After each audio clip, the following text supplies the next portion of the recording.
Okay, so we have Dr. Kellye today on. We're going to dive into some really juicy topics, discussing some buzzwords, some buzz drugs that are really popular. They've been popular for a while for fat loss, for weight loss. And we're going to talk about some supplementation that is important for women, especially as we age. She has a lot of knowledge, so I'm going to let her give us a bit of an intro. We've known each other for over 20 years, and it came around full circle that we could have her on the podcast because she is an expert in so many things. So welcome, Dr. Kellye. I'm excited to have you today. Oh, thanks so much, Diane. It is so neat to reconnect with you. I have been following your journey and you're doing some great stuff. And I love the reach you have made across the country, maybe even the world. I really respect you and everything you've done along the way, way back from the beginning. Thank you. I appreciate that. Yeah. So tell the audience, let them know a little bit about Dr. Kellye, essentially what you're doing in the world with helping women, and give us a bit of background. Okay.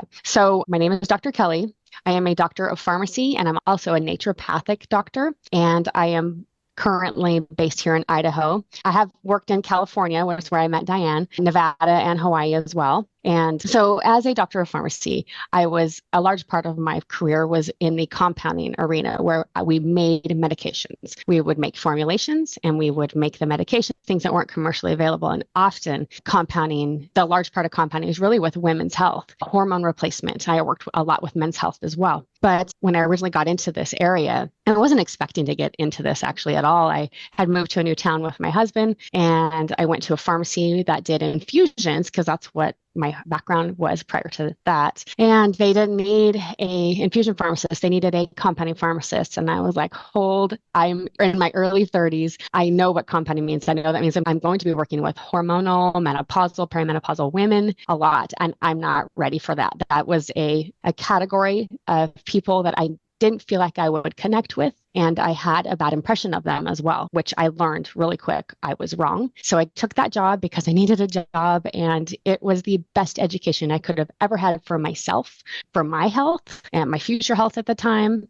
And then, now it's for all the women and men that I serve and help, because the education I learned throughout that path and from my patients has built me and has made this feel like a really safe space. So I worked with women prescribing really for them because there's not a lot of providers or doctors and physicians out there that know how to care for women with hormonal needs. And so they would send them to me. So what I learned to do is I would test them. I would consult with them. We would discuss their situations, how their bodies have changed and what they want to feel like. And we'd come up with a plan. And then I would tell the doctor, well, these are the hormones that I recommend. And the doctors would almost always say, yep, just do it. And then I'd have to manage them from there, like make tweaks along the way. And, with your doctor, you usually see them once, maybe twice a year. People come to the pharmacy weekly or every month at least. So we develop a really good relationship. So I learned, I had a lot of conversations every step of the way with these people through their journey. And it wasn't just a once or twice a year. So that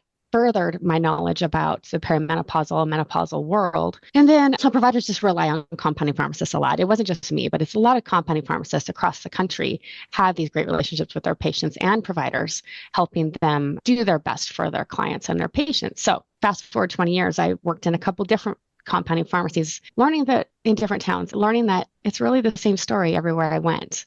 So just further compounding the thought that we all have similar issues and similar needs. It's just sometimes a different path to get to a good outcome. So anyway, finally, when I was getting out of compounding, it came because of this. Because when you're working behind a pharmacy counter, you have to really shovel it out, push it out. And I was the prescriptions and take care of a lot of patients. Well, I was finding myself spending more and more time on the other side of the counter with the patient, over talking to them about supplements and their health. And it's more than just putting on one thing. It's more than just taking one pill. It's more than just one prescription that's going to improve their health. So then I started, my production behind the pharmacy counter was decreasing, and the owners of the pharmacies are like, this doesn't work for our business model. I'm like, but this is what women need. This is what people need from me. They keep coming back and asking me these questions. And so that's where I realized I need to remove myself from the pharmacy itself so that I can spend more time with the clients. I needed to create my own business, and that's where my business balanced and Well Living came from is I wanted to have a business model where I could talk and discuss and build trust and safety with these patients and then make a bigger impact on their health and then the greater health of the community that I'm in. So that's how I got to where I am now. I ended up becoming a registered naturopath here in Idaho as well. And of course, I study. I've gone to many, many conferences, and really the biggest part of my education is the people themselves. So that's how I got to this point. Amazing. And something you said early on that I think is really key, because I found to have this similar experience, is you go to school, you get educated in your field. And I feel like the learning doesn't really start until you actually have to apply it to real humans. You have them in front of you, you're troubleshooting, they're presenting with different things that you're like, I didn't learn about this. I know the foundations, and then you adapt. But it's remarkable working with women and seeing so many unmet needs. And it's like my brain goes crazy. I'm Yeah, like, oh you're my right. And gosh. one of the things my professor back in pharmacy school, I graduated back in 98. One of the things he said to me still sticks with me today. And it was, we didn't teach you how to memorize things. We taught you where to look things up. And I'm like, you're right, because I know where to go if I don't have an answer. I know I'm capable of finding answers, but really, yeah, a lot of education happens after the fact. And that can be more evident than this field itself. When I first moved from California back to Idaho, that pharmacy I started working for, they're like, we know you don't know what this is or anything about this. So we're going to send you to a conference. And so they sent me to this conference. It was in Jackson Hole, Wyoming. And I was, I don't know, maybe about 5 months pregnant with my second daughter. And I went to this conference, and there were two doctors that spoke at that. One doctor's name is Pam Smith. She is still a hot dog in the hormone health arena today. And Dr. Kenna Stevenson. And I actually ended up naming that baby after Kenna Stevenson. My daughter's name is McKenna, and a whole nother story. But I was so impressed with these women, and they are MD physicians, which carries a level of credibility. Like, they were bucking the norm with what their a majority of MDs were doing back then. And they were talking really holistically in functional medicine terms. And that wasn't even a word back then. But they were touching on my biochemistry background. They were like talking about how our body creates energy, and then the mitochondria, what it does, and how foods are important, and lifestyle, and the gut, the whole body, and overall health. And I'm looking at these women, and they were older than me. And I'm like, you look incredible. You're clearly sharp as ever. And I'm like, I wanted to just be around them more. That night, I went to dinner, and I was sat at a table with Pam Smith, with a bunch of other providers as well. And I'm like this fresh on the block kid. And she talked about her supplements, and she pulls some out of her purse. She's getting ready to eat a steak. And she's like, I never eat a steak without taking my fish oil, my omegas first. Starts talking about just, antioxidants and just the impact of how we care for ourselves can have long-term benefits. And I was hooked. I was absolutely hooked. And that was a PCCA conference. So they're a compounding organization, nationally known, one of the best out there. And that's where a lot of really good compounding pharmacies get their hormones from and get their bases from. And yeah, they were real revolutionary back in those days. And I remember it so well. And it was such a positive atmosphere because we're talking about promoting health instead of just maintaining disease, And Right. so who doesn't want to promote their health? And I think of it now, I have this term I like to say, I like to prehab. I don't want to always just rehab from something that we've done. I want to prehab and prepare. And that's where my business comes into play. I say, let's prepare ourselves for our hormone health and not leave menopause to chance. You don't have to just wait and see and let things happen naturally. Do your best. Like you would study for a test, you would do anything, prepare ahead of time. We can prepare our bodies for our aging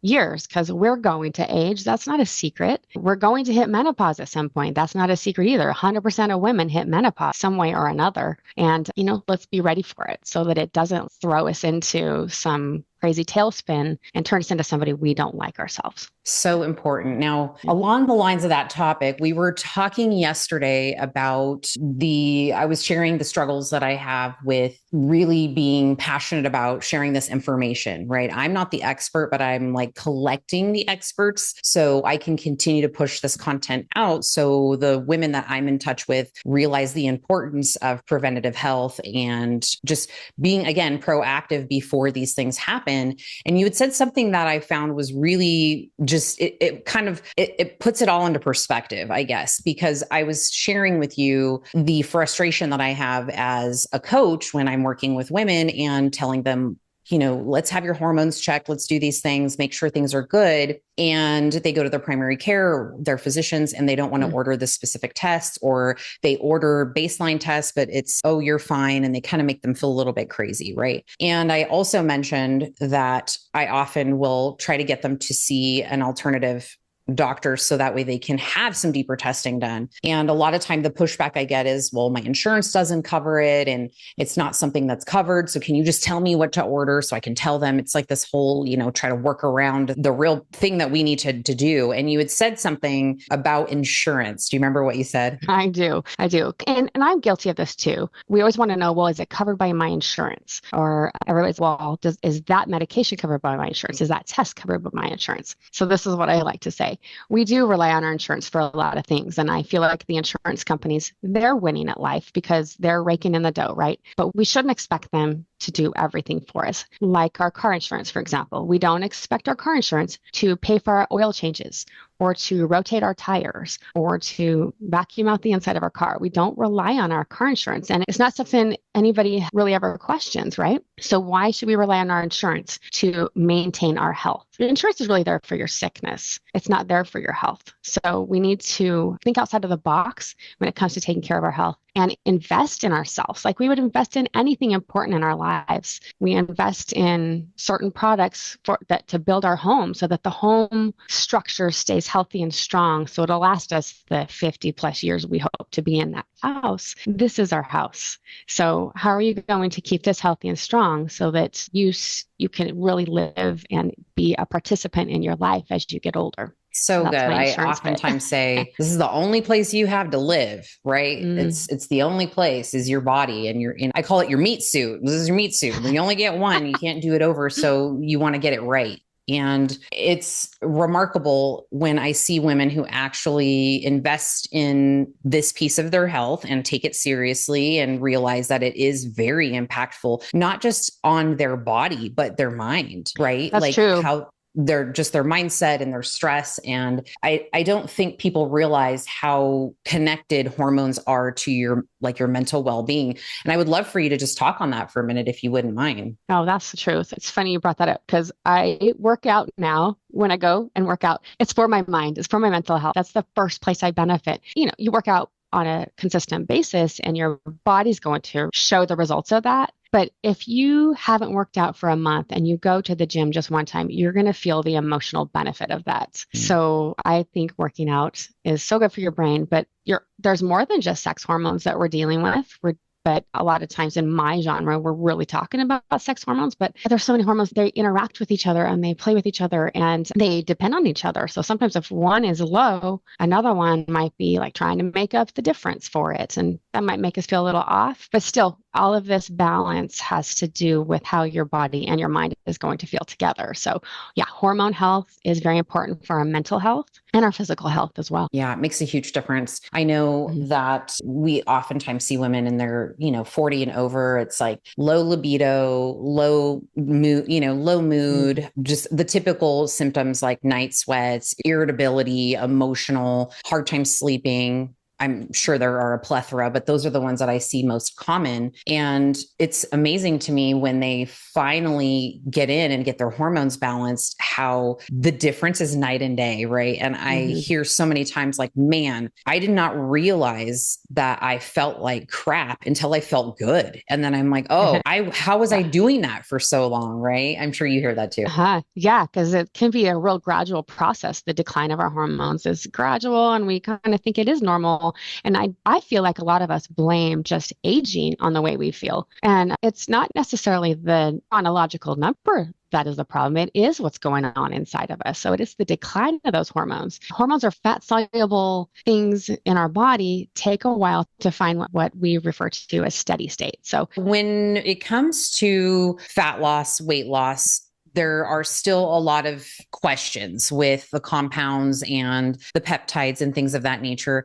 And we were chatting yesterday about what people should consider before they start adding in things like Ozempic and semaglutide? And I know there's a variety of other versions of these drugs. What are your thoughts on the whole buzz with a lot of these products? Yeah. So if losing weight were easy, we would all do it, right? It would all be done. It wouldn't be a topic. However, as time goes on, it seems our body sizes over time as a whole, as a community, keeps going up as well. So you got to think about, well, why is that? And that is one of the questions I always ask my patients. It's like, why do you think you're gaining weight? What's going on with that? And it has a lot to do with the environment that we live in and the foods that we eat and how we're eating as well, and how we're not moving. There's a lot involved with it. So I know that these supplements have been very helpful for so many people. And I love the peptides. I love the injectable peptides and what they've done for women or what they've done for myself, especially when your hormones are fighting against you and you feel like you're eating less and working out harder and working harder and you're still gaining weight. Even look at my mom. She eats like a bird.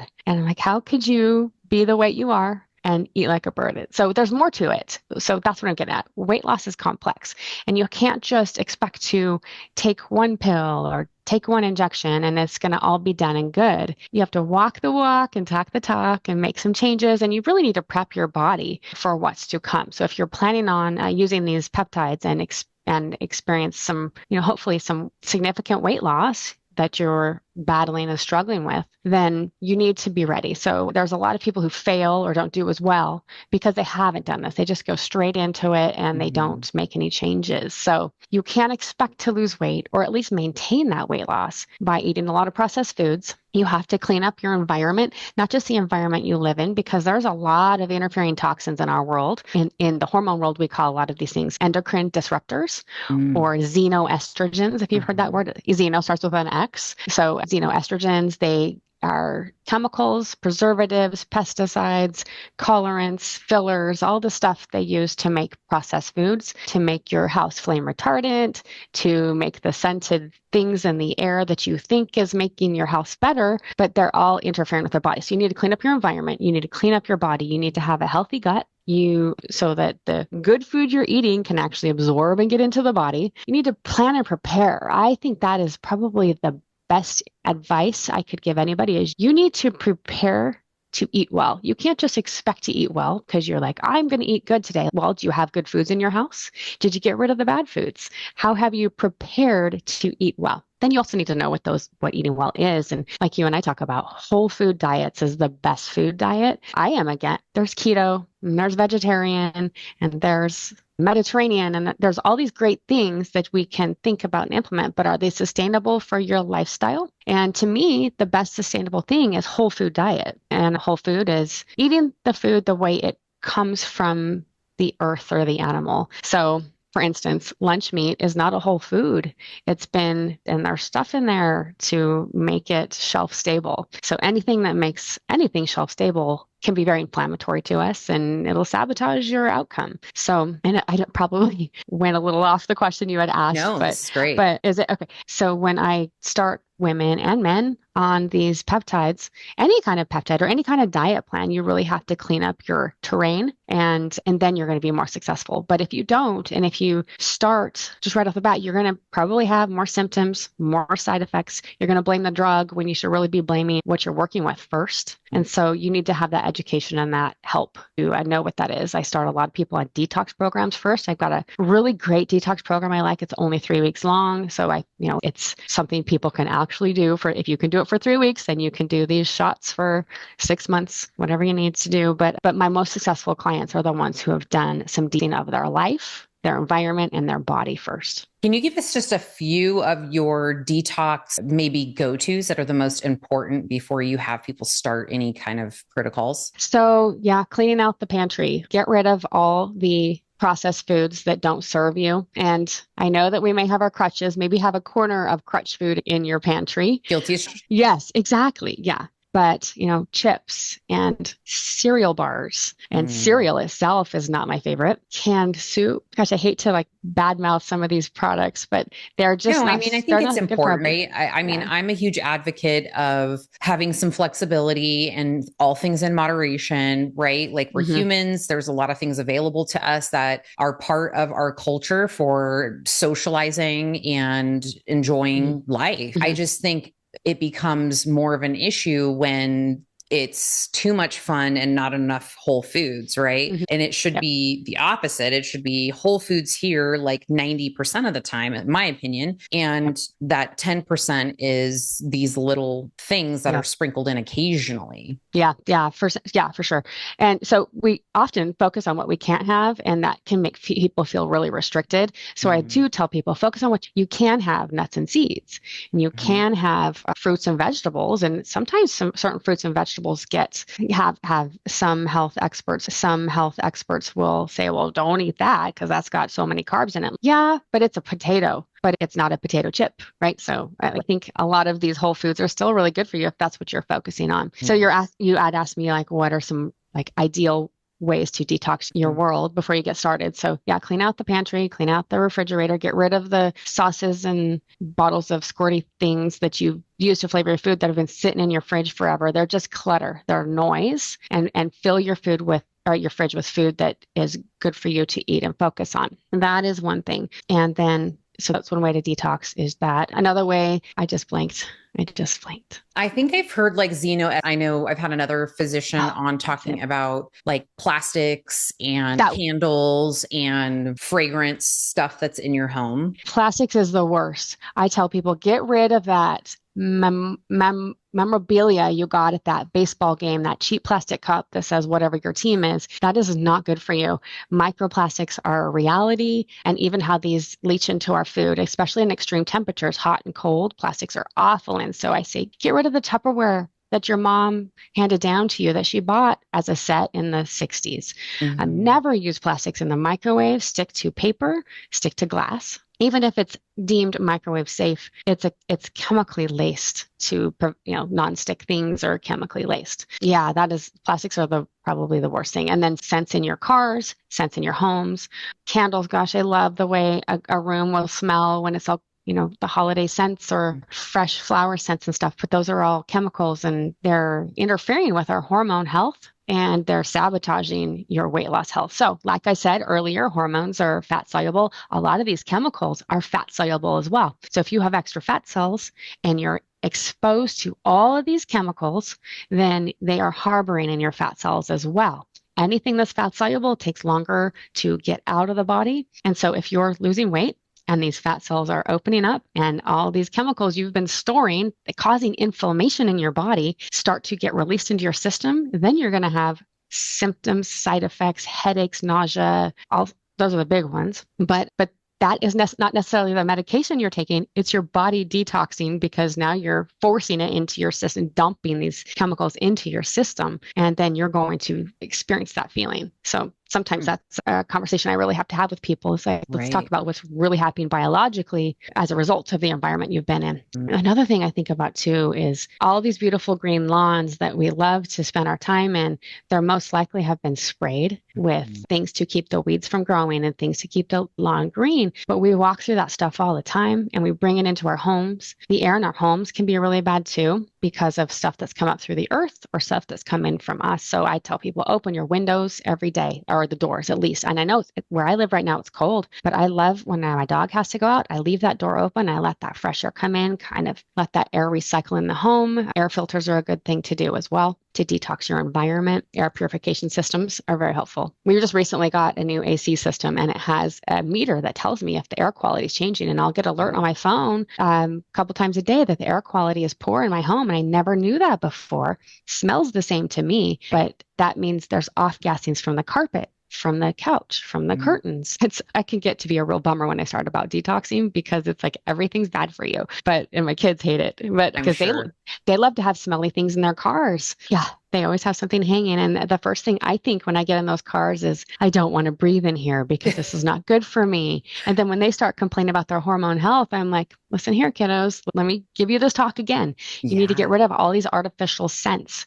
They are harmful to you. Very. And it's interesting that you say that. I'm very sensitive to smells and perfumes and things of that nature. But of course, like most people, I like to have a candle or whatever. Mhm. And I know that this is probably one too, which is what we put on our skin, because our skin is such an absorbent organ. Yeah. And a lot of times these perfumes and potions and lotions are also things that we have to consider too, which is scary, but also, definitely needs to be brought Mhm. up as well. Absolutely. Yeah, our skin is a giant organ. It's the biggest organ, and we are going to absorb through our skin. So I look back on all the times I used to take my kids to those little perfumey jewelry stores, and then they'd buy those cheap things and they'd slather them on their body because they had glitter in them. And if I just didn't know back then how bad that was for their health and yeah, our environment. So I do work with a company that I really love for skincare that they don't use water as their base. And when water is your base, like creams, anything that says cream has water as the base. And when water is the base, it oxidizes really fast and it grows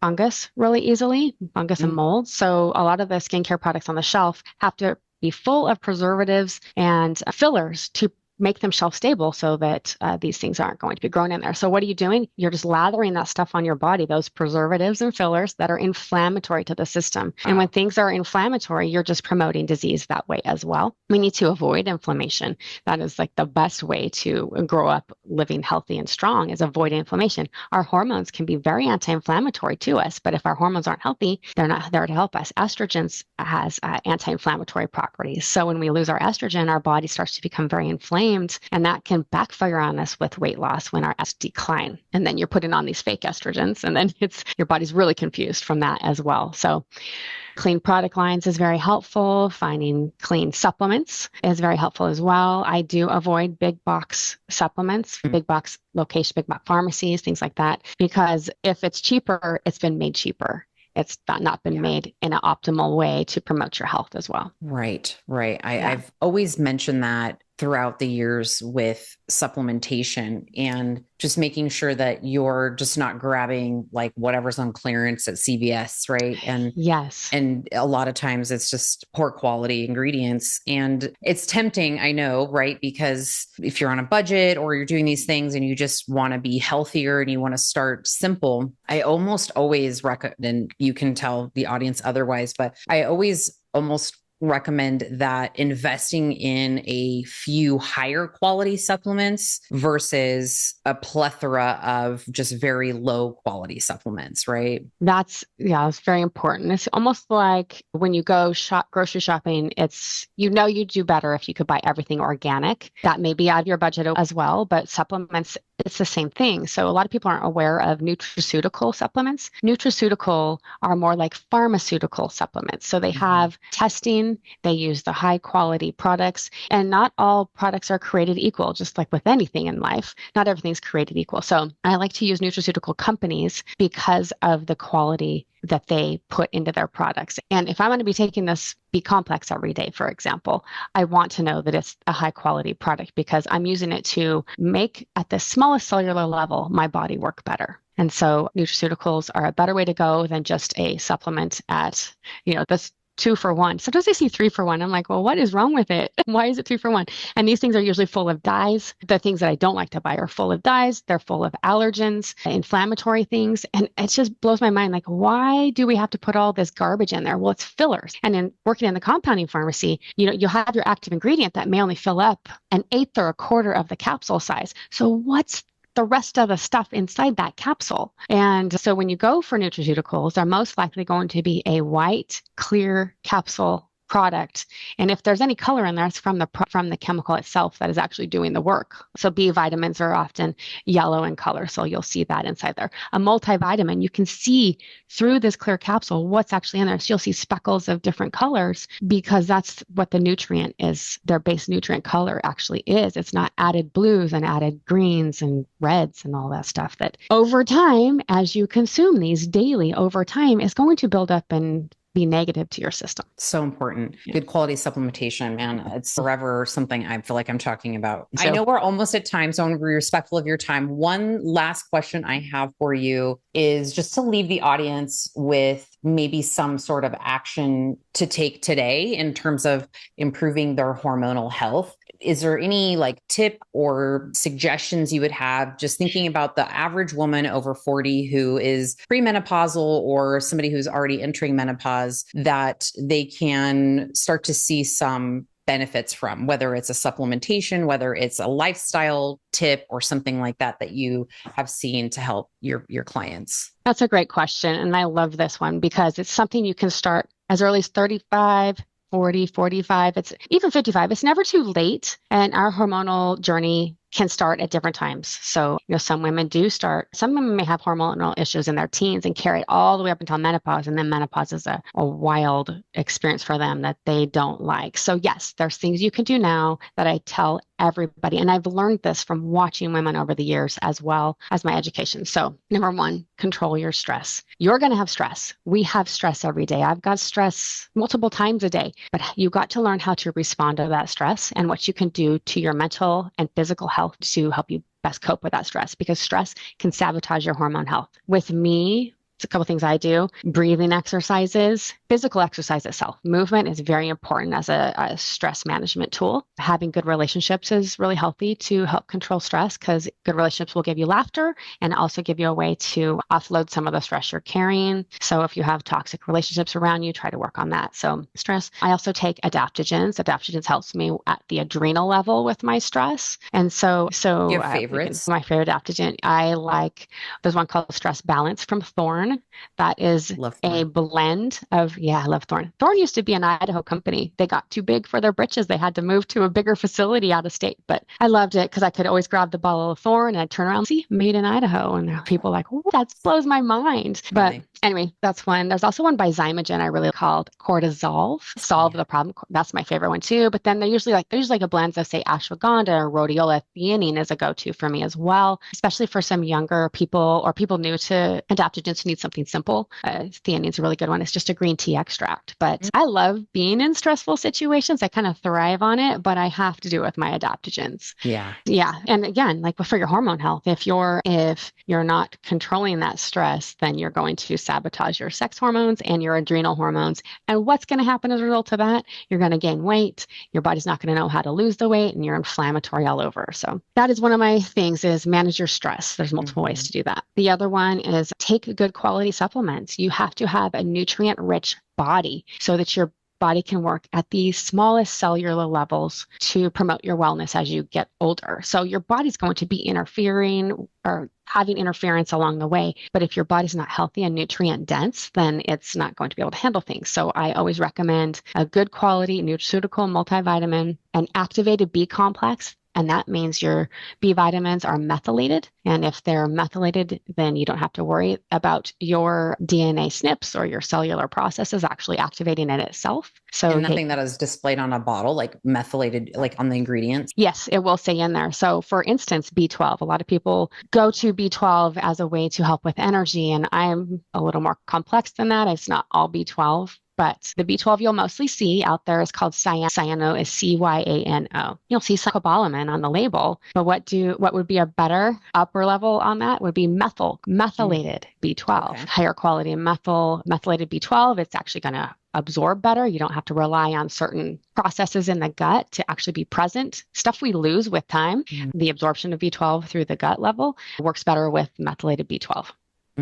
There's that. And there's other methylated vitamins within a activated B complex. So Thorne is my other. Thorne has a great B complex that I recommend for a lot of people. Pure does, Zymogen does. What I can do is I can share my link or share a link to my FullScript account, and we can we'll put it in the description. Yeah, we can build in a 15% discount to anybody who's watching this. Awesome. And so we'll just get that in there for you so that you have access to high quality nutraceutical supplements that are going to do your body good. So we talked about stress supplements, B12, multivitamin, magnesium as well is another supplement I highly value for our bodies. It's good for, you keep hearing like 300 cellular processes. I've heard 400 cellular processes. If you look at a biochemical level of the Krebs cycle and how our body makes energy, there are so many nutrients that interact in there, and magnesium is one of them. So you can't do one process to make the next process happen if you don't have the cofactors in there, and magnesium's highly involved in a lot of that. So not all magnesiums are created equal. You're going to usually, if you go to a big box store right now, you're going to see magnesium oxide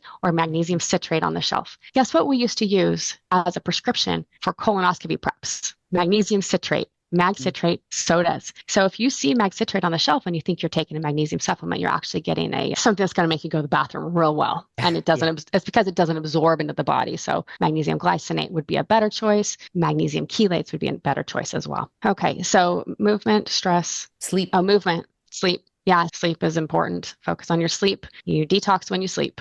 And if you're not sleeping, you're not detoxing well. And we all know we feel better when we sleep good. And sleep is my favorite. Those are a couple things that, and then again, and also test yourself when you feel good. Let's find out what your hormones look like when you're healthy and feeling good and everything's working great. So that someday when things start to change, we have something to compare it to. And when you have some tests come back that don't look good, that's actually really good information to help you know, oh, I'm not making this up. I am feeling off. And then we can do something about it. Yeah. I mean, it's really, I love getting my blood work done. I mean, I get it done usually every 5 to 6 months just to keep on track of my hormones and my health in general, especially because I have so many family, metabolic diseases and just disease in general. And I want to be on top of that and just really trying to be proactive for longevity, really more than anything. But I think all of this is super important because a lot of it goes neglected. We're just like busy living life and we don't think about our own health. And then one day we wake up and we're like, oh, all the check engine lights are on, in your body. And it's like you're putting out fires left and right. And I really am just trying to get in front of women before that happens. Right. Yeah. And thank you for doing that. It's really important. It's a very important message to get women is you can take action before things get bad,